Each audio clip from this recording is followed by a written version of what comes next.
Thank you for joining us for today's video presentation. After this video teaching, Brenda and I invite you to visit our website, where you will find many free resources and our video archives of previous teachings. Our bookstore has all of our current books and many of our teachings available on DVD. Also, right on the home page is the sign-up form for our email list, where you will receive our exclusive monthly newsletter.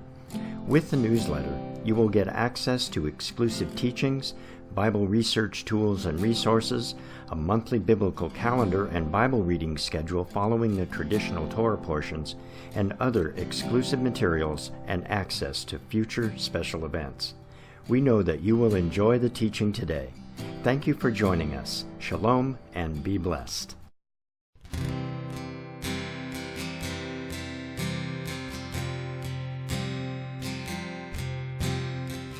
The Lord revealed himself to Abraham 7 times after Abraham had come into Canaan. At one of these occasions, God is described as appearing in the form of a man. The story begins with the appearance of 3 men after Abraham and his household were circumcised. Look at Genesis 18, verses 1 and 2. Then the Lord appeared to him by the terebinth tree of Mamre, as he was sitting in the tent door in the heat of the day. So he lifted his eyes and looked, and behold, 3 men were standing by him. And when he saw them, he ran from the tent door to meet them. He bowed himself to the ground. As the story progresses, we learn that these men are not as they appear. 2 of them are angels, and one of them is the Lord himself. What is the purpose of this special visitation? In what way did Abraham encounter Yeshua? I'm Dan Cathcart, and this is Shadows of the Messiah.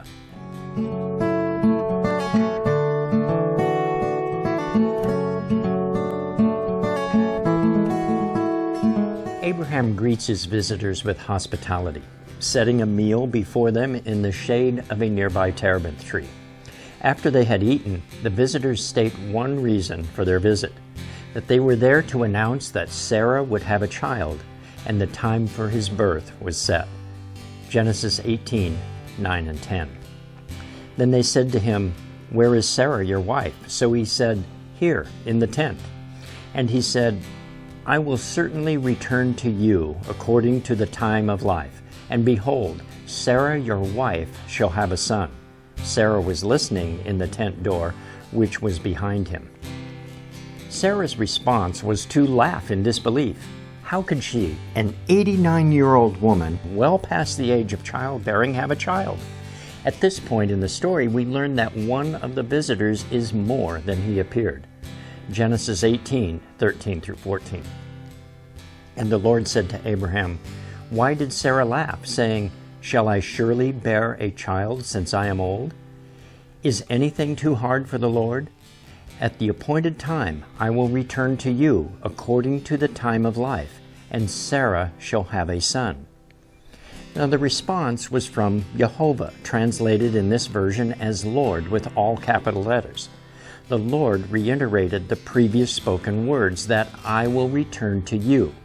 He was one of the 3 who spoke to Abraham, asking where Sarah was and telling Abraham that Sarah would soon have a son. This visitation of the Lord to Abraham was actually a follow-up or a continuation of an earlier visit. God appeared to Abraham to make a covenant with him.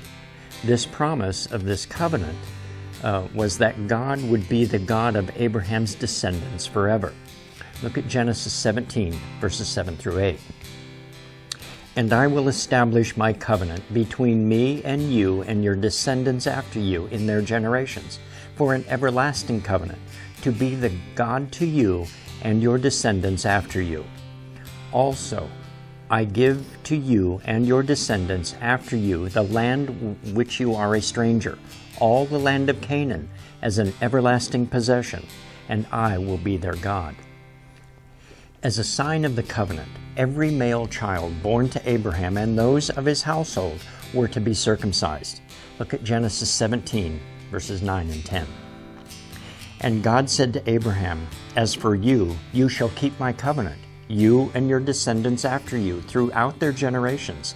This is my covenant, which you shall keep, between me and you and your descendants after you. Every male child among you shall be circumcised." At this point in time, Abraham had only one son, Ishmael, from his concubine Hagar. But God goes on to tell Abraham that this covenant would not be extended through Ishmael. It would be extended through his offspring from Sarah. Look at Genesis 17, verse 19. Then God said, "No, Sarah your wife shall bear you a son, and you shall call his name Isaac. I will establish my covenant with him for an everlasting covenant, and with his descendants after him." Abraham's reaction was like that of Sarah. He laughed in disbelief. However, Abraham obeyed God's instructions to seal the covenant with the act of circumcising all the males of his household.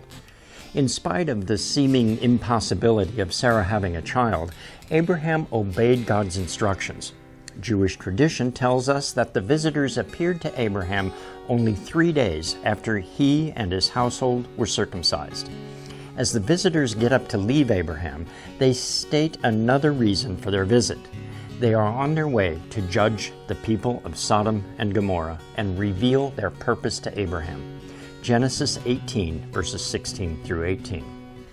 Then the men rose from there and looked toward Sodom, and Abraham went with them to send them on their way. And the Lord said, "Shall I hide from Abraham what I am doing, since Abraham shall surely become a great and mighty nation, and all the nations of the earth shall be blessed in him?" Abraham immediately lives up to his calling by interceding for the people of Sodom. Look at Genesis 18, 23, and then skipping down to verse 25. Abraham came near and said, "Would you also destroy the righteous with the wicked? Far be it from you to do such a thing as to slay the righteous with the wicked, so that the righteous should be as the wicked. Far be it from you. Shall not the judge of all the earth do right?" The Lord heard Abraham's plea and agreed not to destroy the city if there were as few as 10 righteous men in the city. The 2 men accompanying the Lord go to Sodom to seek out the truth about the city. Genesis 19, verse 1.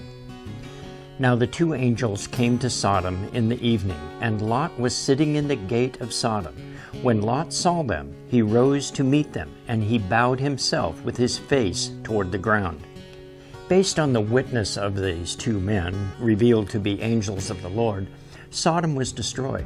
So there were 2 reasons for the visitation to Abraham. First, it was to confirm the good news that Sarah would bear a son, through whom God would keep his covenant with Abraham. And the second was to announce the judgment on Sodom and Gomorrah and allow Abraham to intercede on their behalf. Yeshua refers to this event in a heated discussion he has with a group of Pharisees. The Pharisees had just tried to trap Yeshua by bringing a woman that they said was caught in adultery and asking Yeshua what he says they should do. Look at John 8, verses 3 through 6. Then the scribes and Pharisees brought to him a woman caught in adultery, and when they had set her in the midst, they said to him, "Teacher, this woman was caught in adultery, in the very act. Now Moses in the law commanded us that such should be stoned. But what do you say?" This they said, testing him, that they might have something of which to accuse him. Now they tried to get Yeshua to render a judgment, even though they hadn't followed the correct procedures themselves.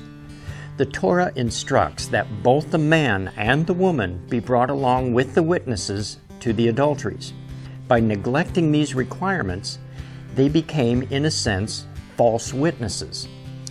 Now, when this didn't work, the Pharisees engaged Yeshua in a discussion about who he was, accusing him of being a false witness himself. John 8, verse 13. The Pharisees therefore said to him, "You bear witness of yourself. Your witness is not true." In Yeshua's answer, he confronts them with their inability to recognize him as being sent from God. Look at John 8, verse 14. Jesus answered and said to them, Even if I bear witness of myself, my witness is true, for I know where I came from and where I am going. But you do not know where I came from and where I am going." Unlike Abraham, the Pharisees did not recognize Yeshua as being sent from God. Abraham immediately recognized something was special about his visitors. When one was revealed to be the Lord himself, Abraham did not appear to be surprised. In this passage in John, the Pharisees tried to circumvent the law. In contrast, Abraham upheld the law, interceding for mercy for the residents of Sodom. Abraham trusted that the two angels would bring a true report. The Pharisees didn't bring any witnesses to testify against this woman. Yeshua calls them on this point. At the same time, he testifies to his own identity and his purpose. Look at John 8, verses 15 through 18. "You judge according to the flesh. I judge no one. And yet, if I do judge, my judgment is true, for I am not alone, but I am with the Father who sent me. It is also written in your law that the testimony of two men is true. I am one who bears witness of myself, and the Father who sent me bears witness of me." The discussion continues for a while, with the Pharisees getting more and more confused. They are no match for Yeshua. Finally, they ask, "Who are you?" John 8, 25 through 26. Then they said to him, "Who are you?" And Jesus said to them, "Just what I have been saying to you from the beginning. I have many things to say and to judge concerning you, but he who sent me is true, and I speak to the world those things which I heard from him." Now Yeshua turned the discussion to the Father and the authority that he had through the Father, but the Pharisees didn't understand. They claimed Abraham as their father, implying that Abraham was not Yeshua's father. They didn't understand that Yeshua was speaking about God. Yeshua confronts them about truly being Abraham's children. Look at John 8, 37 through 39. "I know that you are Abraham's descendants, but you seek to kill me because my word has no place in you. I speak what I have seen with my father, and you do what you have seen with your father." They answered and said to him, "Abraham is our father." And Jesus said to them, "If you were Abraham's children, you would do the works of Abraham." Then he compares their actions toward him with Abraham's actions toward his visitors. John 8, verse 40. "But now you seek to kill me, a man who has told you the truth which I heard from God. Abraham did not do this." Here is the claim. Abraham did not seek to kill him when he appeared to Abraham. Yeshua spoke the truth to Abraham, and Abraham accepted the truth.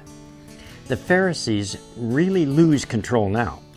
In their anger, they first accuse Yeshua of illegitimacy, then of being a Samaritan, and finally of having a demon. In each answer, Yeshua reveals more about who he is. He says openly that he is sent from God. John 8, verse 42. Jesus said to them, "If God were your Father, you would love me, for I proceed forth and come from God, nor have I come from myself, but he sent me." Now he says that those who are truly of God would hear his words, but since they do not hear his words, they are not of God. John 8, 45 through 47. "But because I tell the truth, you do not believe me. Which of you convicts me of sin?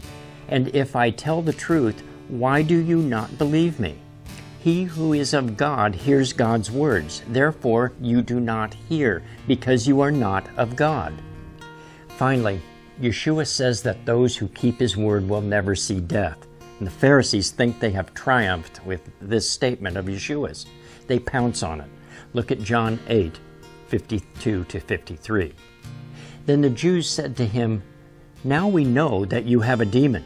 Abraham is dead, and the prophets. And you say, if anyone keeps my word, he shall never taste death. Are you greater than our father Abraham, who is dead, and the prophets are dead, whom you make yourself out to be?' But Yeshua turns the focus away from himself and turns it back to the Father. Look at John 8:54 through 55. Jesus answered, "If I honor myself, my honor is nothing. It is my Father who honors me, of whom you say that he is your God. Yet you have not known him, but I know him.